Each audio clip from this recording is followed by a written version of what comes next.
I know that we have many speakers who are going to address the losses that they felt. So unless Your Honor has questions about our plea agreement or how we came to this decision or anything in the plea agreement, I'm going to turn the floor over to my colleague to start to introduce the victims. Thank you. I don't have any questions for you. Thank you, Your Honor. Thank you, Your Honor. At this time, the state invites King County Sheriff's Office Deputy Stephen Johnson to speak.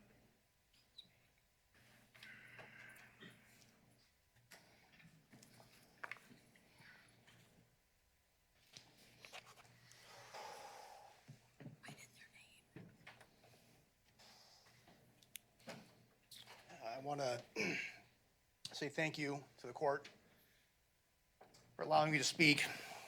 My name is Steve Johnson. I'm a deputy sheriff with King County. Before I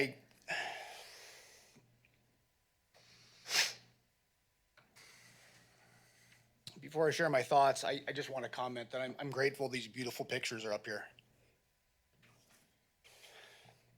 It's a good reminder why I wanted to come speak.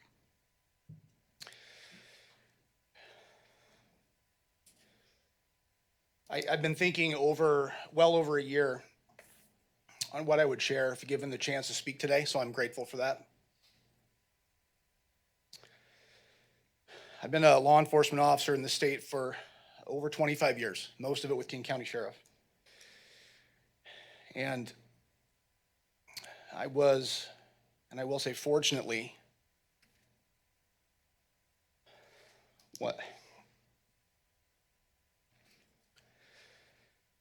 one of the officers that responded to this collision.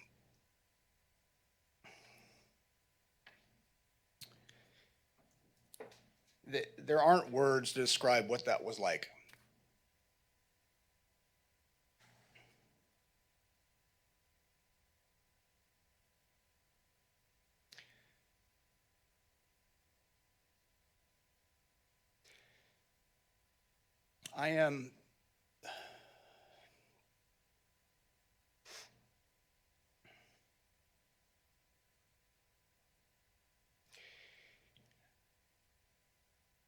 I only want to speak to what I know.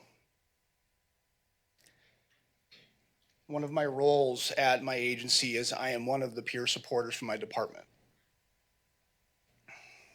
I believe very strongly in the services that we can offer to one another at my agency. And I just want to take this opportunity to share how this has impacted the first responder community.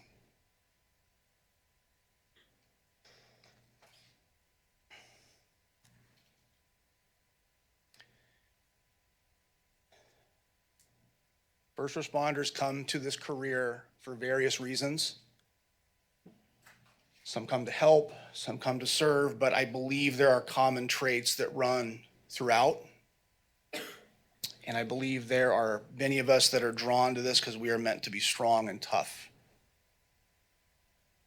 but also balancing it with compassion.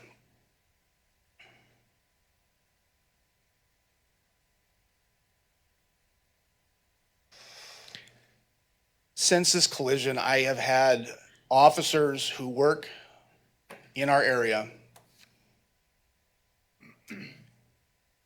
who I would call are the tough and the strong ones. These are the officers who go into our communities every day and they serve with courage every day. And they often don't share their outward emotions for others or what's going on. I will tell you that some of them, and I will not name them, but they were so impacted by this, I got to see their humanity come through and reach out because they were hurting so deeply from what they did and what they saw at this collision.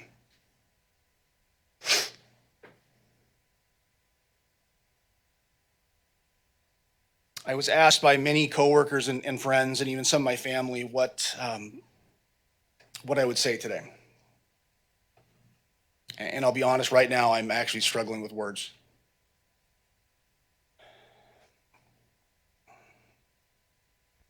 I think that it would be wrong for me to use this opportunity to speak about hate or anger or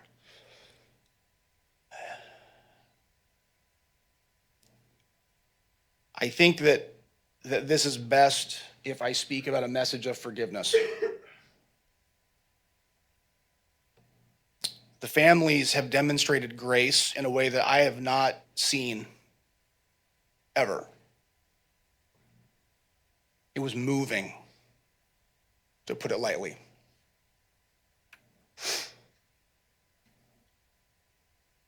They've been very open about their faith. And I want to believe that's where they have found strength. And it has been inspiring for me and many others to witness that.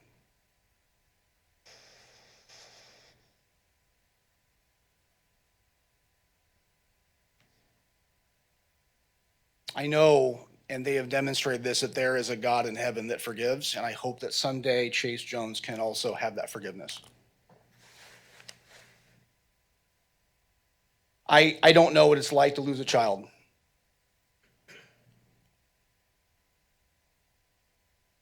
I've experienced a lot of tragic things in my career, but I will never understand. I hope I never do what it's like to lose a child. My hope is that someday when Chase gets out of prison, if that's what happens, I actually hope he can have a family someday. I say that because I think only if he has a family of his own could he understand the bond of a parent and a child. And maybe then he can understand what he did.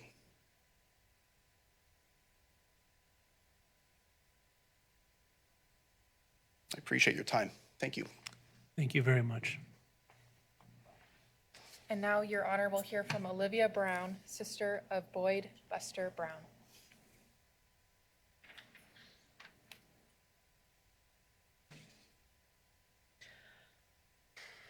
In the last year, I have considered driving to Chase Jones's home dozens of times. I have wanted to ask him questions. I have wondered, what is he like and what does he feel? Is he remorseful? Or does he just regret his choice on March 19th for its costs on himself? For the rest of my life, I will not know how to answer when someone asks me how many siblings I have. I will not play fiddle songs with my brother again, or bike around the neighborhood with him, or wash dishes while he loads them into the dishwasher. For the rest of my mom's life, she will mourn the boys she can no longer raise and watch grow up. My dad will never play basketball with his two sons on the court again. For the rest of his life, my brother Warner will live with the loss of his best friend and playmate. My little sister Nora may not remember the brother I love and know. She will never develop more of a relationship with him. We will live forever with a big hole in the room every time we gather. The Hudson children will never be held or comforted or taught or fed or put to bed by their own mother again. And for the rest of his life, Abe will live without his high school sweetheart and lifelong friend, lovely Andrea. And the Wilcoxons have lost their eldest daughters. For the rest of their lives, they will have to live without Matilda and Eloise, who were some of the best girls I've known. As for Buster, Andrea, Matilda, and Eloise, they don't have any lives to live at all. Andrea will not raise her children. Buster, Matilda, and Eloise will never have families of their own. Considering this, I cannot see how any sentence Chase receives could make up for these losses. How could Chase have known what we would lose as he put full weight onto his gas pedal? Your Honor, I want Chase to know the brother I knew. I want him to see Eloise and Buster jumping over a fence in the sunshine in the middle of a run last spring. I want him to see Andrea's birthday cakes and Matilda's potted plants on the windowsill. If I was the judge of this trial, I would sentence Chase to watching the recordings of the 3 funerals and revoke his license for life. I'm not sure what amount of jail time will change him for the better and not the worse, but it is most important to me that he doesn't go behind the wheel and that he lives differently. I pray that Chase's sentence will push him in a positive direction. And finally, I pray for you. I cannot imagine being in your shoes, Your Honor.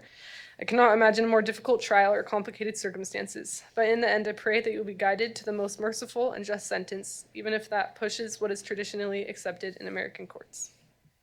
Thank you. Thank you. And now, Your Honor, we'll hear from Jaron Brown, father of Boyd Buster Brown.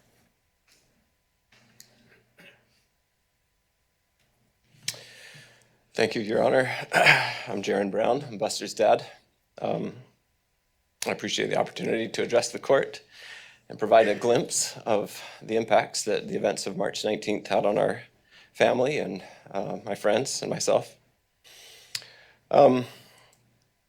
I've seen the future and know that a lifetime of grief awaits my wife and me.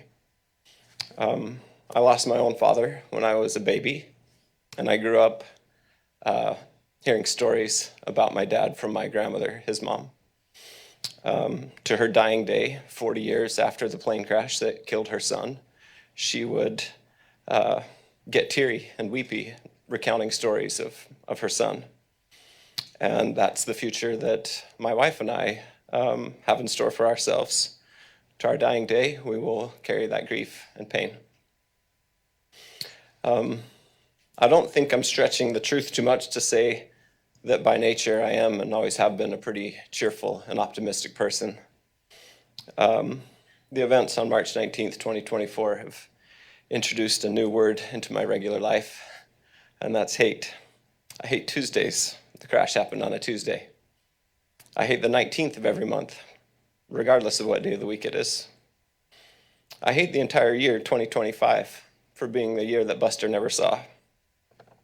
I hated the first warm day of spring this year because the day of the crash was an unusually early, warm spring day.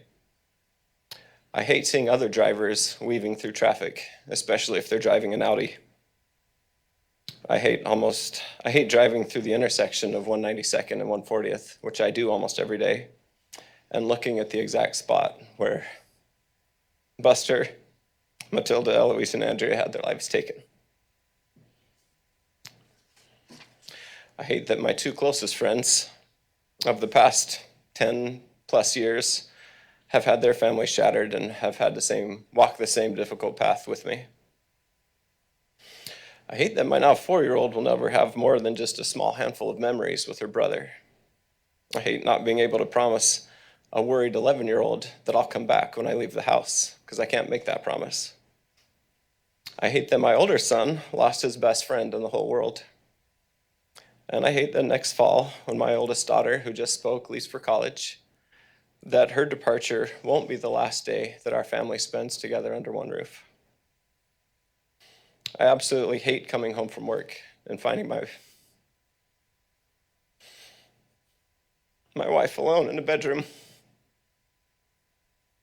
looking at pictures and crying for her lost son. There's one thing that's curious about all the hateful experiences I've had over the past year plus. And that's that the one thing I don't hate is Chase Jones. I can only attribute that to having been the subject of many thousands of prayers on my behalf for healing. I aspire to forgive him, but to be honest, I don't think I'm all the way there yet. I do know it brought me no pleasure on the day of the plea hearing to see him handcuffed and led away from his own crying mom. Regardless of how I feel or don't feel towards Chase, I recognize that accountability and justice and deterrence are bigger concepts than my own personal feelings, and that our community and society can't function without holding up those important ideals. Thank you. Thank you. The court will now hear from Jessica Brown, mother of Boyd Buster Brown.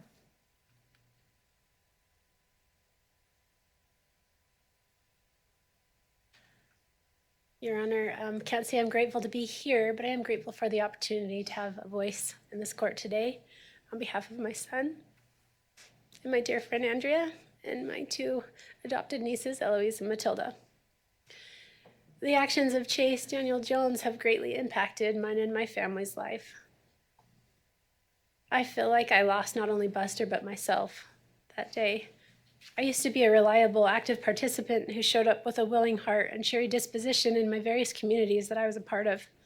Now what I have to offer feels like an empty shell of a person who has no bandwidth to spare. I've had trouble sleeping since the crash, often being woken up by the sound of racers in the valley, which brings immense feelings of anger and pain to the forefront and makes it hard to fall back asleep. My view of the vulnerability of life and anxiety for my children's welfare has gone up tenfold. When my teenagers say goodbye and drive away, I worry every time now that they might get hit. When they have been driving somewhere and call my phone, a part of me wonders if this is the moment where they tell me that they got in an accident. I see Chase's speeding Audi in my mind every time I turn left out of my neighborhood and imagine him running into me.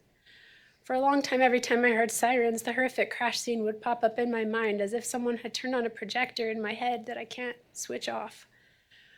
I imagine it'll take a lot of therapy and the rest of my life to really work through some of these hard things. One of my daughters, as Jaren mentioned, who used to happily babysit her younger sister, is now afraid to be left alone. If I have to leave, even only for a short time, she cries and asks, "How do I know you'll come back, Mom?" I can't honestly say to her the comforting words I so often used to rehearse to her, sung by the cartoon character Daniel Tiger, who sang "Grown-ups Come Back." That's certainly not something my dear friend Abe can say to his kids anymore, because their mom didn't come back. My son Warner, who was there by my side to witness the unimaginably sad scene of the crash, hardly spoke for 3 days after finding out that his brother, his second mom, and his 2 dear friends were killed, and that his other 2 friends were in critical condition. He just walked around our house with a blanket wrapped around his head for those 3 days, wandering in a daze from room to room. He slept on his older sister's floor for 4 months because he couldn't bear to go back to the room he shared with his little brother and best friend.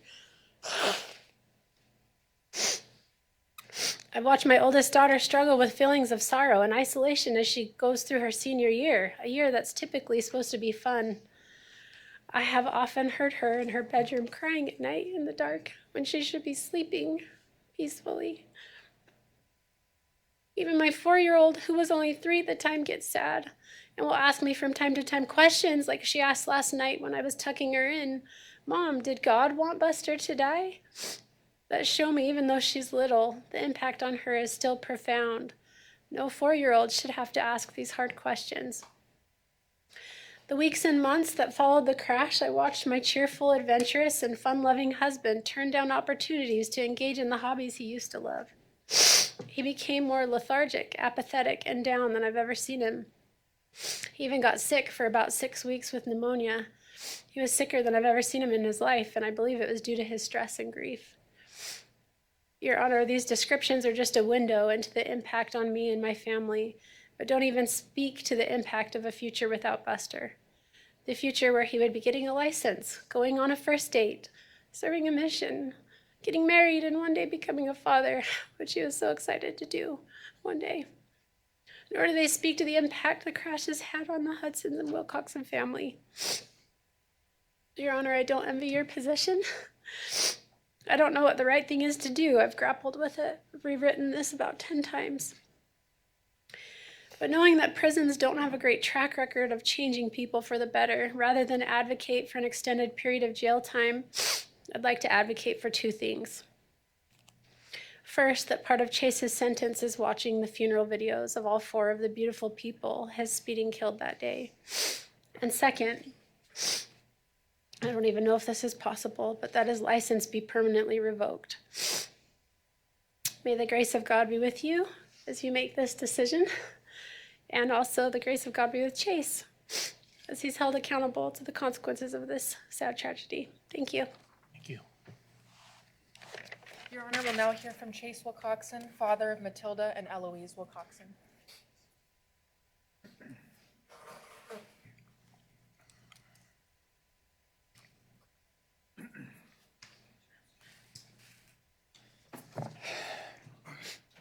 Your Honor, I thank you for the opportunity to speak today. My name is Chase Wilcoxon. I'm the father of Matilda, Jane, and Eloise Margaret Wilcoxon. I have the impossible task of describing the impact of all this. How do I describe infinite? How do I help anyone understand what it's like to hear Rivka's breathless voice on the phone saying someone had just killed her best friend our daughters, and their best friend Buster. To then arrive at the crime scene myself to help the detective identify the bodies. To spend that evening at Harborview waiting with Abe and praying that Charlotte and Nolan would survive. To not be able to have an open casket viewing because Eloise's beautiful skull had been crushed and their bodies severely mangled. To be mixed with both joy and devastation at the birth of our new daughter, who will never know her older sisters. To watch my wife silently suffer while trying to still be a fun and loving mother, wife, and friend. To realize that Chase didn't just kill our daughters, but our future grandchildren.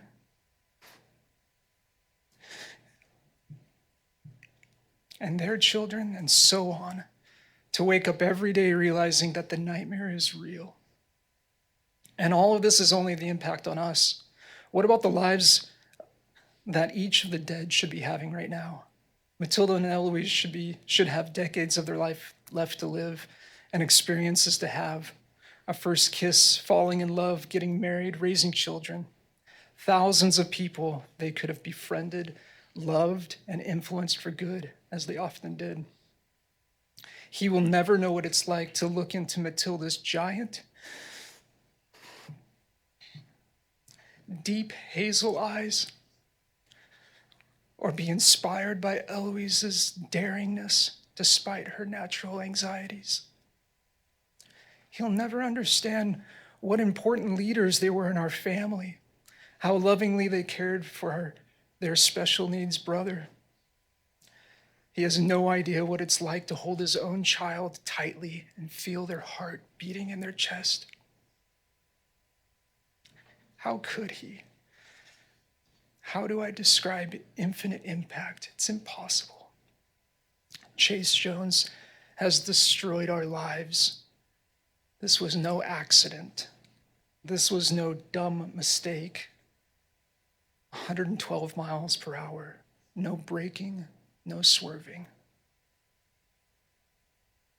But despite all of this, I do not hate him. I take no pleasure in his suffering. The only thing holding us together is our faith in God and hope in Jesus Christ. There is good that can come from this situation if he finally learns and is allowed to take responsibility for his actions. I have faith that the power to truly change can be his if he chooses. But it is apparent that he needs guidance in that process, and it isn't going to happen without some pain. I'm far from a perfect parent, but even I know that shielding your children from consequences is like building volatile pressure. If you don't let the pressure release with small consequences, it builds and builds until a catastrophic conclusion like the one we're in now. We are here today at least in part because Chase Jones was allowed to continue his destructive habits without consequence. Your Honor has the unenviable responsibility to arbitrate between justice and mercy, to rightly balance Chase's consequences. Like the parent he desperately needs, you must decide how best to help him reform. I don't want another life destroyed. There's already been too much of that. I do want Andrea, Matilda, Eloise, and Buster to be as real as possible in his mind. Inevitably, their abstract thoughts to him, he didn't know them. Perhaps you could order him to watch each of the recorded funerals, or review the body cams of the first responders that day, or review the autopsy files and pictures. Anything to remove abstraction. You could help the community by ordering him to speak to other teens about the dangers of racing. You might also consider permanently removing his privilege to ever drive again.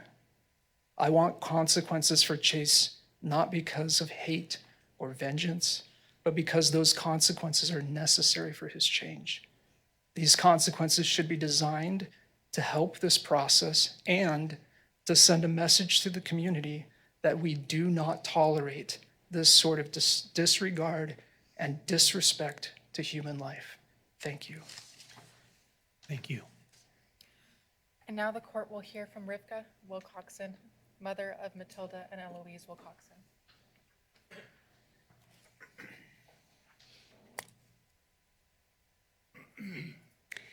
My name is Rivka Wilcoxon. I am a close friend of Andrea Hudson and of Buster Brown and the mother of Matilda and Eloise Wilcoxon. For the last several years, my husband and I have deliberately constructed our family life to be in close association with these families, the Browns and the Hudsons, for many reasons, foremost among them being the diligent and adventurous, faithful and kind influence of Buster Brown. We want our sons to grow up to be like Buster. And the loving, playful, creative, and gentle influence of Andrea Hudson. We want our daughters to grow up to be like Andrea. I want to grow up to be like Andrea. These people are family to us. And Matilda and Eloise, from the moment we learned that we were expecting them, they have lit up our lives. They've been important leaders in our family of 7 children. They've brought us and countless other people so much joy. We were quite young parents, and we grew up with them in many ways. These 4 people loved and created beauty and goodness, and we feel their absence constantly. The loss of any one of them would have been devastating. The loss of all of them at once is unspeakable. Merely as an observer, my heart is broken over and over again as I watch my dearest loved ones bitterly grieve these losses, especially my sweet friend Jess and Jaron and their children, and Abe, his children, and my husband, whose world revolves around his children. As a mother, the instinct to nurture and to protect the life that I created in this body is still there, even though my children aren't. My longing for them is like a heavy, cumbersome burden that I can't put down. It's always in the way, making everything feel difficult. The evening before the crash, on a family bike ride in the sunshine, Matilda and Eloise were bickering over who got to pull the bike trailer, carrying their little brother Peter, who has a genetic disorder and can't ride a bike. I'd give almost anything to hear them bicker with each other again, to hear them singing and laughing with their little sisters, Blythe and Esther, for them to wrestle their little brother Hugh, for them to know their baby sister Georgia, born 6 months after the crash. Give anything for the comfort of knowing that they'll be there for Peter when his dad and I aren't. For a family photo with all my children together. We belong to each other, and we belong together. Their lives are unspeakably precious. And not just because they're our children, but because they're God's. As is Chase Jones. And I would like him to know that while nothing I can say can absolve him of responsibility for his actions, I do forgive him. That he is loved with a perfect love. This is not the end of his story. I hope that a long and useful and happy life awaits him. Your Honor, I don't envy your task today, and I don't have a recommendation for you. I think it's regrettable that there's currently no legal avenue to prevent someone who has taken 4 lives with a vehicle from ever operating one again. I consider driving a privilege and not a right, and that would seem to me a fitting consequence. But perfect justice isn't possible in this world, and I hope that going forward, we can all just take more seriously our responsibility to be our brother's keeper, to encourage and nurture one another, especially our youth, in love and in truth. No sentence that you pass can restore Nolan and Charlotte to their former health, or our children, or Andrea, or Buster. That reunion will have to wait, and in the meantime, my only hope of peace is in the Prince of Peace, Jesus Christ. Thank you. Thank you. The court will now hear from Ted Smith, father of Andrea Hudson and grandfather to Nolan and Charlotte.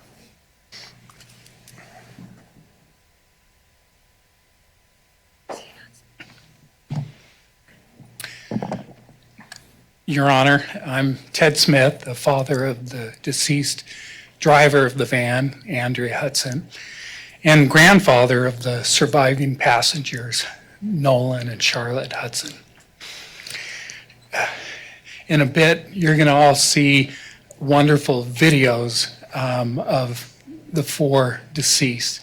And you'll see what we've all been talking about.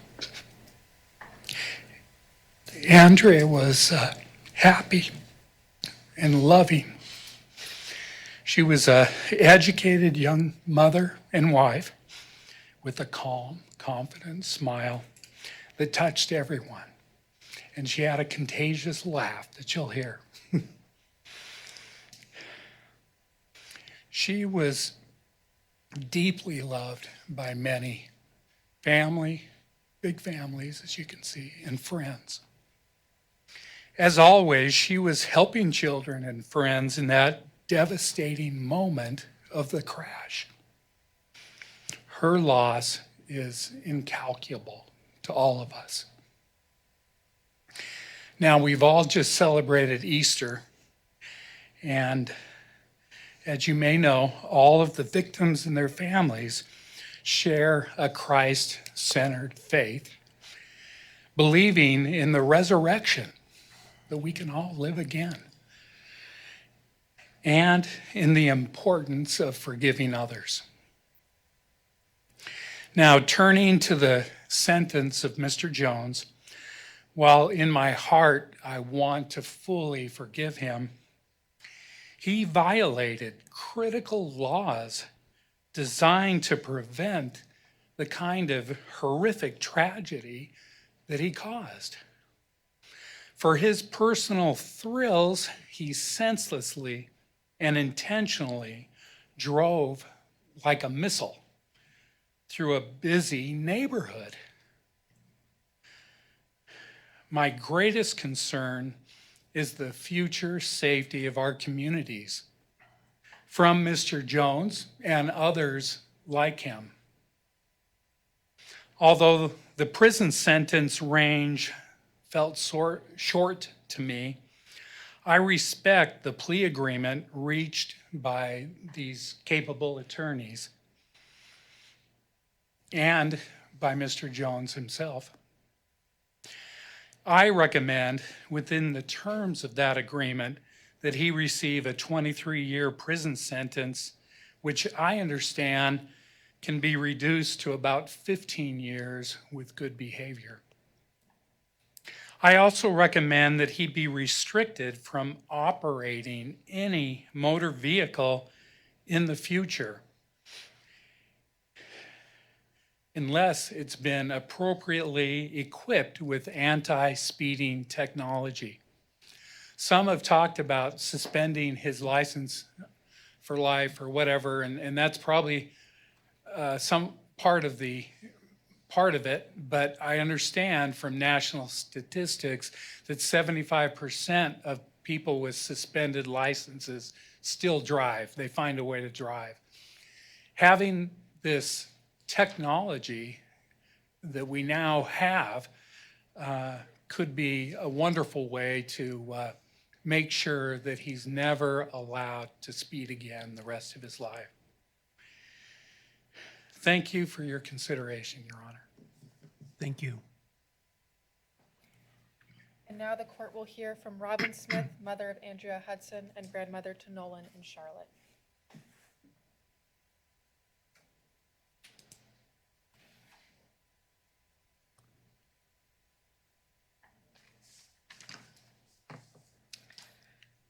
Your Honor, I'm Robin Smith, the mother of Andrea Hudson and the grandmother of Nolan and Charlotte Hudson. On the day of March 19th, 2024, my life and the lives of my family members changed forever. I received the news that my beautiful daughter Andrea was gone.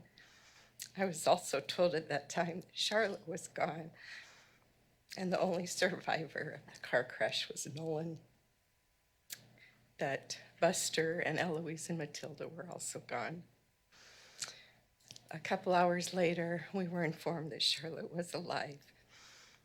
Never could I have ever imagined a tragedy like this happening to our family. Nolan sustained some very serious physical injuries, and Charlotte a severe brain injury due to the crash. I have no words to describe the loss of Andrea being gone from my life. My heart is broken, and my heart aches for her every day. I miss her smile, her laugh, our conversations. I miss having her at all our family gatherings, and we have quite a few. I miss her walking into the kitchen and saying, "Hi, Mom." My heart aches for my children and for the Browns and the Wilcoxon families. It aches for Abe, losing the love of his life and his best friend, and it aches terribly for my 3 grandchildren who've lost their mother. She brought so much joy into their lives. She was a peacemaker. She was an extremely kind and patient. She had a quiet strength about her. She was full of poise and grace. She loved to create things, and she loved to make her home beautiful. A beautiful environment for her family. She loved all her family, but Abe and her children were her life. They were her top priority, and she loved being a mother. Her family was her life. No one in the world can replace her. We all try to fill the void for the grandchildren the best that we can, but it cannot be completely filled without her. She was their everything. She was their light in the darkness. She was their hope when they were fearful. She was their calmness when they were anxious. And she was their joy in times of stress. She was the heart of their family, and she was their love. And they were the loves of her life. I feel the loss of Andrea every time at our family gatherings, when I look at her children, when I look at Abe, when I look at my children, when I'm in her home, when I want to get her advice, when I use avocado cooking spray, when I wear my red shoes, when I look at family photos, when I see a rainbow, and the list just goes on and on. There are so many lives that have been shattered by this incident. I know Chase Jones' life is severely affected too. My heart goes out to Chase Jones and his family, and I pray for them. I want Chase Jones to have a good life and a beautiful life. I personally don't want to see him go to prison. I don't think prison will help him improve his life.